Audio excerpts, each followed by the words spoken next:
Hi guys! So today ay magluluto ako ng egg with tofu and minced pork. So i-steam ko to guys.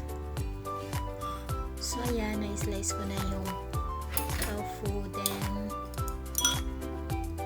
dalawa lang yung egg na gagamitin ko. So lalagyan ko to ng tubig. So pupunuin ko itong bowl na to. So maliit lang siya, yung rice bowl lang siya.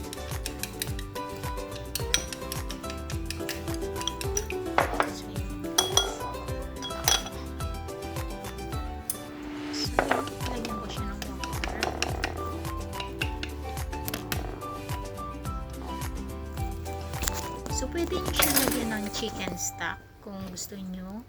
Then, nilagyan ko siya ng konting salt.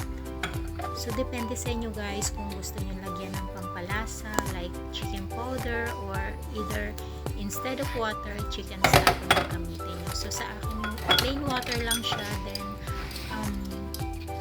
nilagyan ko siya ng salt kasi ito kay amo ko medyo maselan siya pagdating sa pagkain. So, hindi ako naglalagay ng mga seasoning. So, pero pwede nyo siya lagyan ng chicken powder. Siyempre, mas malasa siya kapag lagyan nyo siya ng chicken powder. So, yan, maliit yung aking plate. Kaya na yan, nagpalit ako ng plate guys kasi hindi ko pa nalalagay yung minced pork.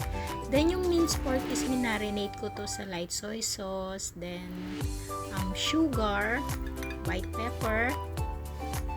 So, yan, imimix na lang natin. Then, kinover ko to. Pag i-steam ko siya. So, ini-steam ko to ng 12 minutes. Then, after ko siyang ma-steam ng 12 minutes is, in-stay ko muna yung, hindi ko muna inalis yung cover niya for 3 minutes. So, yan guys. Plano ko talaga dito sa minced pork. Ikikisa ko siya. Nilalagay ko sa top. Pero, nagbago yung isip ko. Kaya mas madaling ganito na lang. So, yan. Ready na siyang i-steam. So, 12 minutes ko siyang i-steam. With cover siya guys. Ako coveran mo yung i-steam mo. So, yan. Then, lalagyan ko lang siya ng soy sauce. Yung seafood soy sauce na usually nilalagay pag nag-i-steam na isda. Then, pwede kayong maglagay ng hot oil. Pero ito kasi hindi na ganun.